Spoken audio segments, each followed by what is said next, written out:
Would you like assistance in losing weight, overcoming a physical handicap, or recovering from a disease or operation?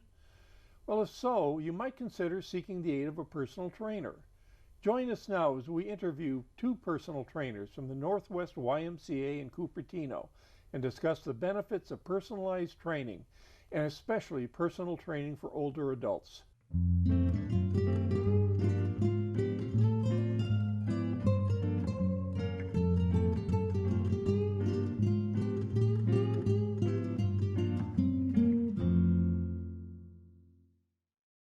Hello, my name is Charles Bedord, and my guests today are two personal trainers who work at the Northwest YMCA in Cupertino, Mr. Ron Miller and Ms. Song Bennett.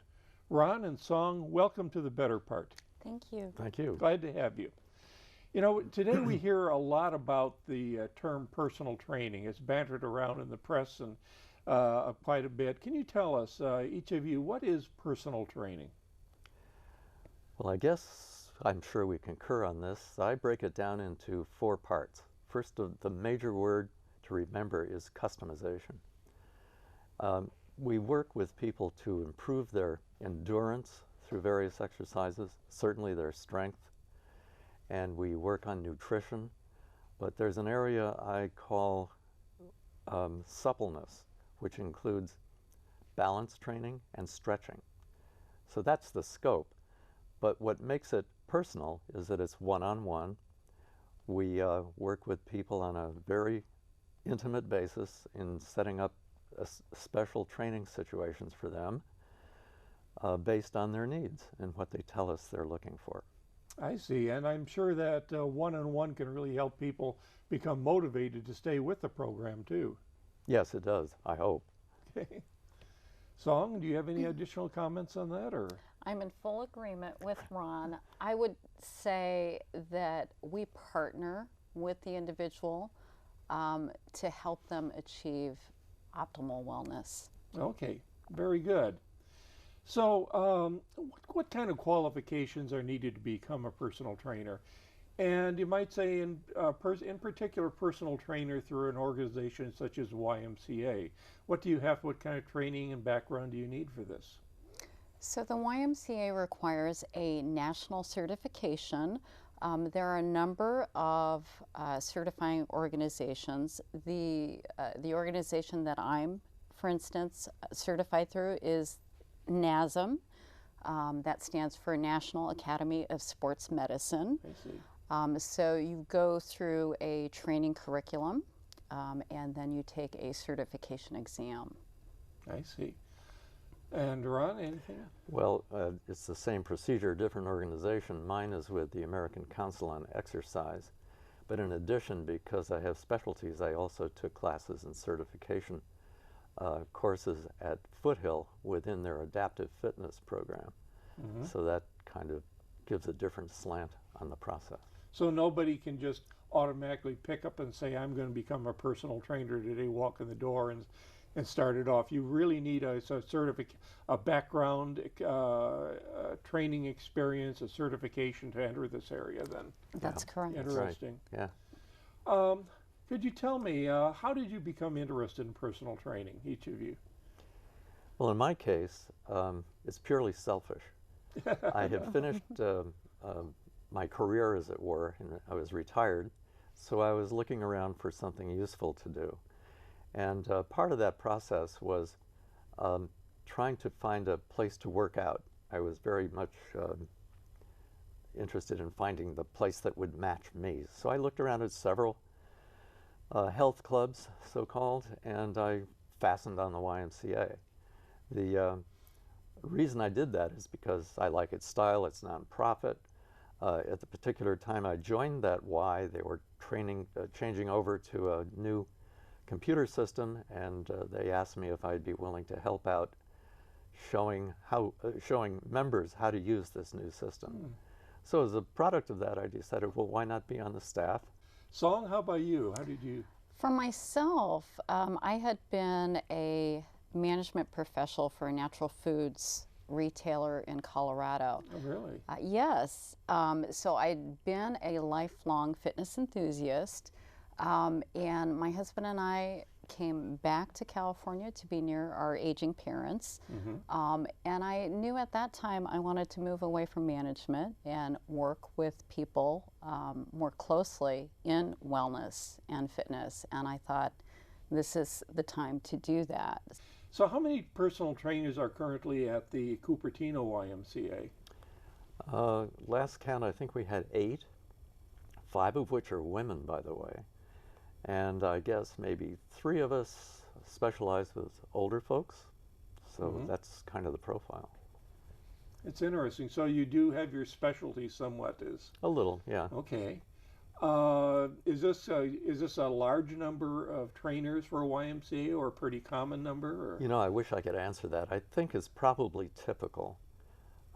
We have perhaps between 70 and 80 clients at various times over a year, but that includes small group personal training, if you will, things like the cancer group. Living Strong, Living Well is a cancer group we manage, but it is within the personal training rubric as well. And there's 10 people in that, so that builds it up a bit. Okay. So when the people come to the Y and they express an interest in a personal trainer and they talk with you, what are the goals of most people when they come and say, I'm interested in a personal training program? Why are they doing this? What is there any common denominator there? We have individuals, I would say that varies across the board. We have people who are coming to us who are recuperating from injury or surgery. We have people who are primarily interested in weight loss. And then we have other folks who have specific goals, say athletes who are training for certain events and they want to be at their top peak condition for those events. I see. Do you have high school students or college students come in who want training? Or? We actually do. Okay. Again, that varies across the board. You could have your high school basketball player, and then we have a cheerleader. So do you find that most of your clients are older people, or are they younger people? I tend to get older folks. Right. Rarely have I had anybody below 20. I can't remember when. But I have some 50-year-olds. I currently have a 92-year-old person. But generally I get people with limited disabilities. I have a blind lady and things like that. And so the range I get is largely 55 to plus. There are others that are more eclectic than I am, but they tend to be referred to me because I have this experience.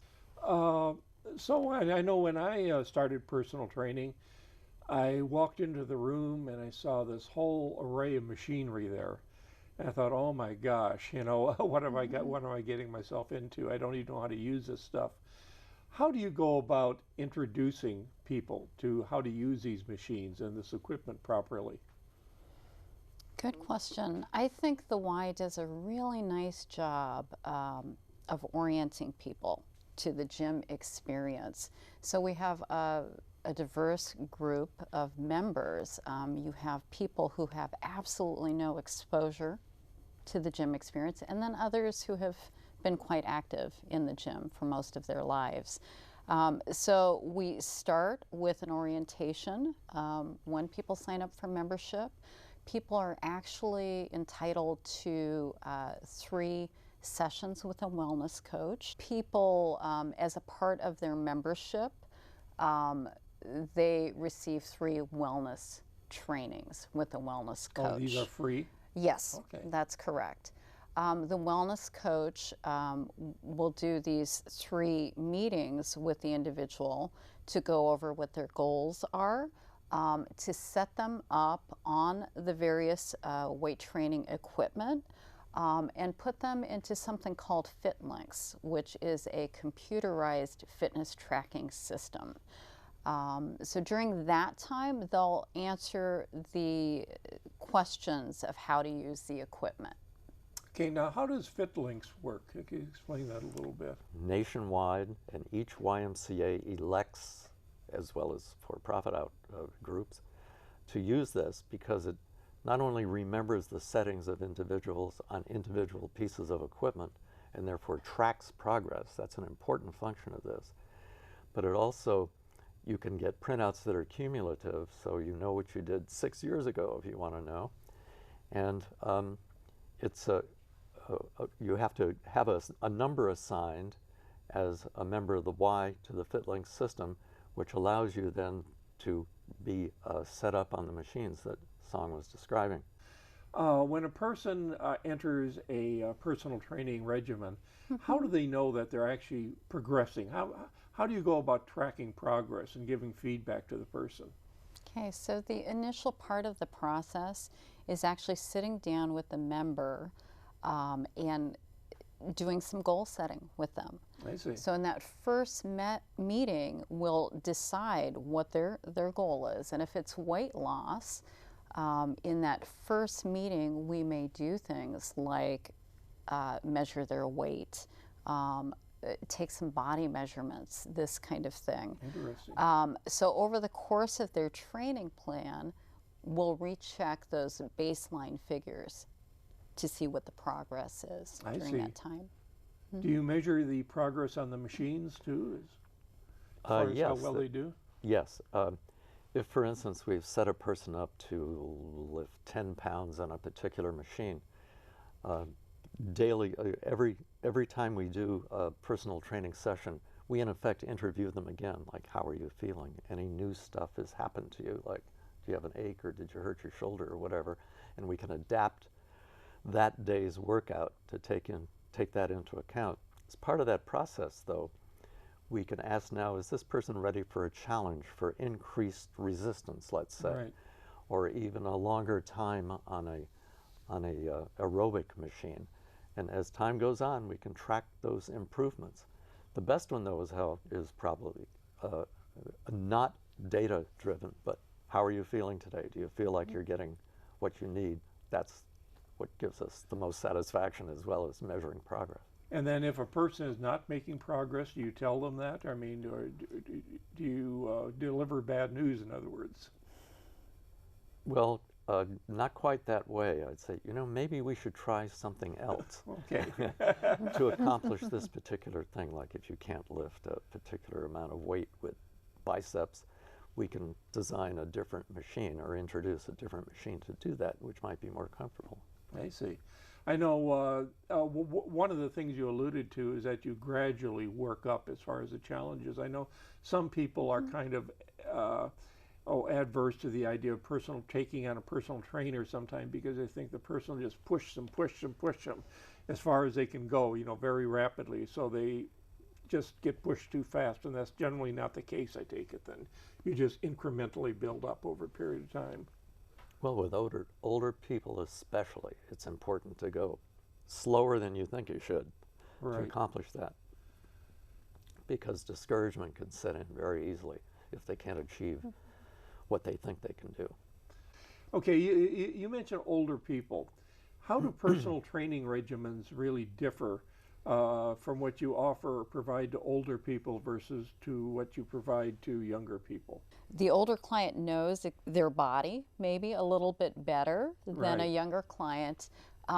Their interests at that point are different. They're very focused on safety, injury prevention, these kinds of things. The focus may not be on, say, for instance, I want to run that triathlon, or I want to see this type of muscle mass. I see. The focus may be more on, I just had knee surgery. I want to support my knees in the best way possible. So just a different focus, I would say.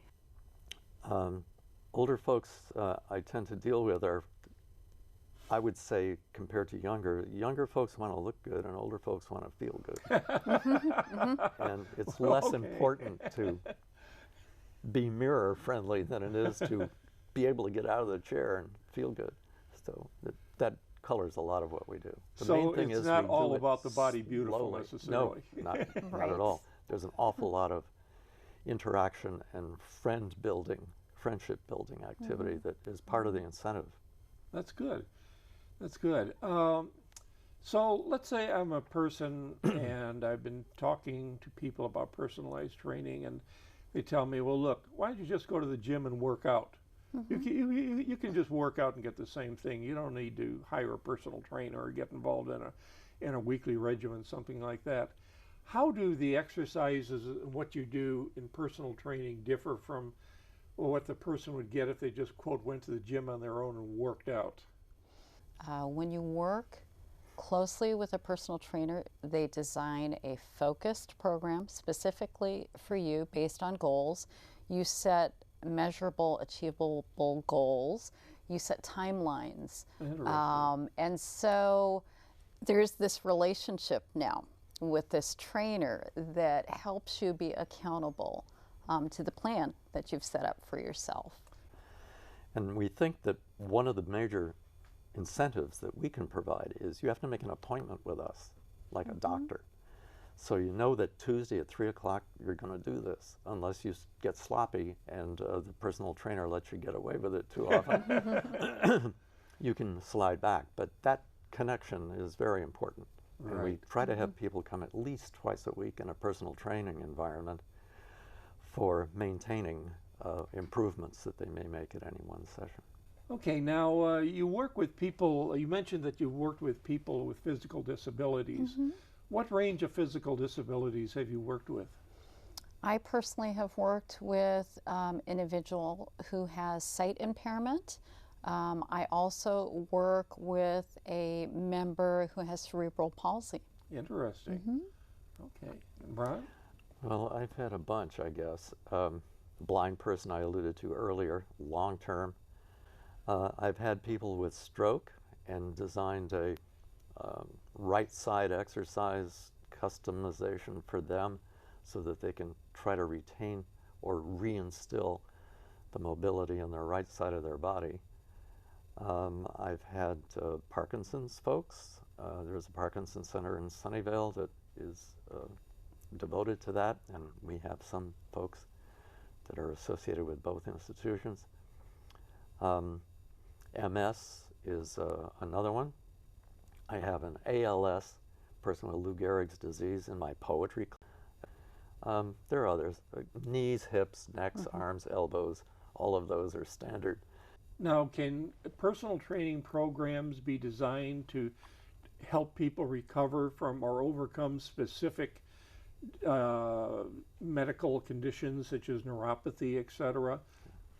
Do you, let's say, if a person say, I want a physical training program, let's say, to overcome neuropathy or overcome something else, can you design a program around that? It's not a simple answer to that question, though, because neuropathy comes in at least 100 different flavors. If it's a potentially temporary neuropathy as opposed to an inherited one, we have a much better chance of helping that person. I see.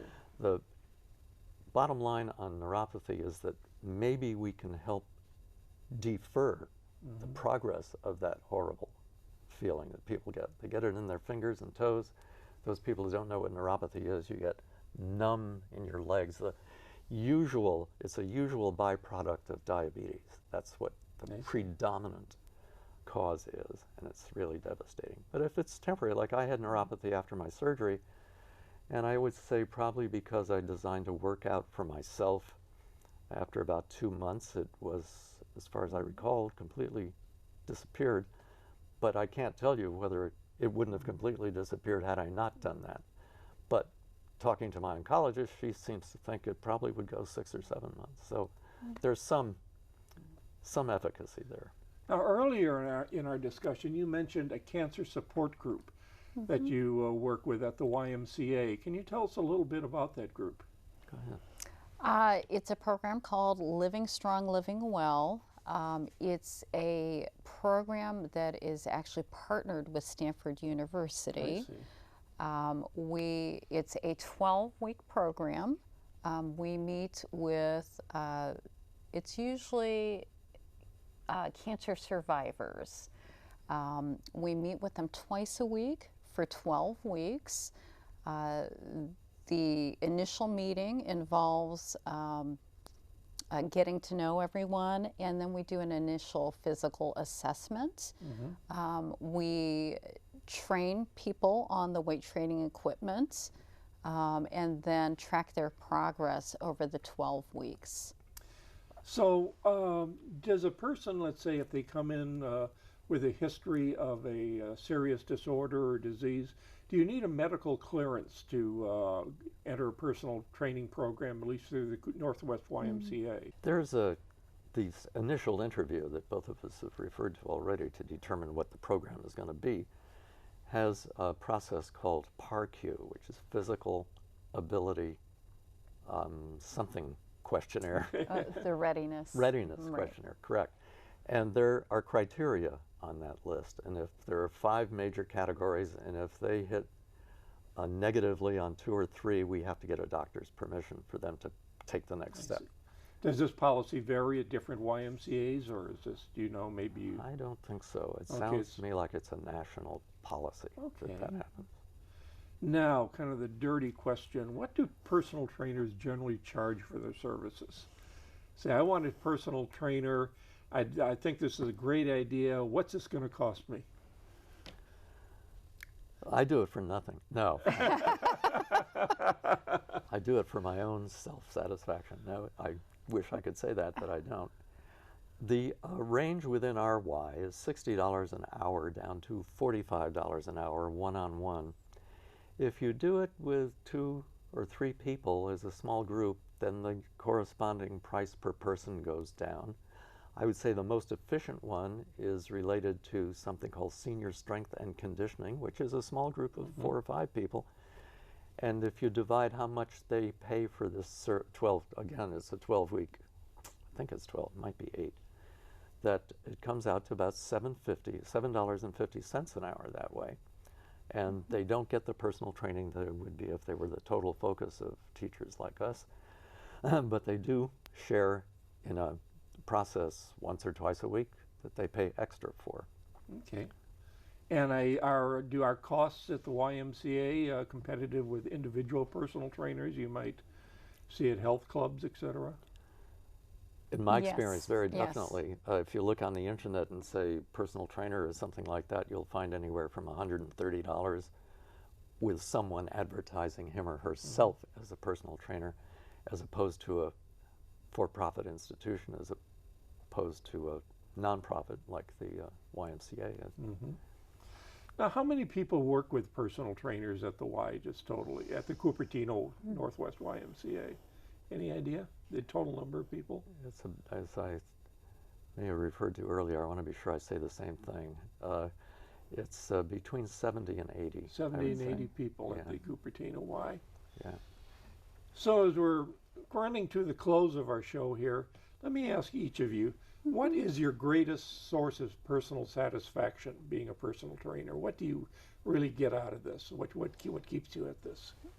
The joy of the personal training for me is the relationship with the individual when they've met their goals, when they come in at any given point and say, I feel better, I'm sleeping better, I have more energy, I'm enjoying life. That's what does it for me.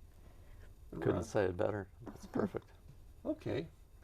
Do each of you have any closing comments concerning the role of personal training in an individual's life, or the role of personal training in the whole spectrum of healthcare in general? I do. I think what I'd like to say is that when people sign up for personal training, they have very specific goals, obviously, about their physical wellness. And I think what they end up finding out is the benefits far exceed just the physical training piece of it. Most of the people I work with find more balance in their lives. So it's more of a holistic process. Interesting. Right? Well, I'd like to kind of make it a little bit broader. The services of the YMCA to older folks, personal training is only a small part of that. As I said, we also have group exercise for people that are predominantly older. There's a lot of pool traffic for people with arthritis, for instance. So it's a wide-ranging service. And there are 9 Ys in the valley, and all of them, to a greater or lesser degree, do what we do. So I can't say that Cupertino is particularly unique, although I don't know what goes on specifically in very many others.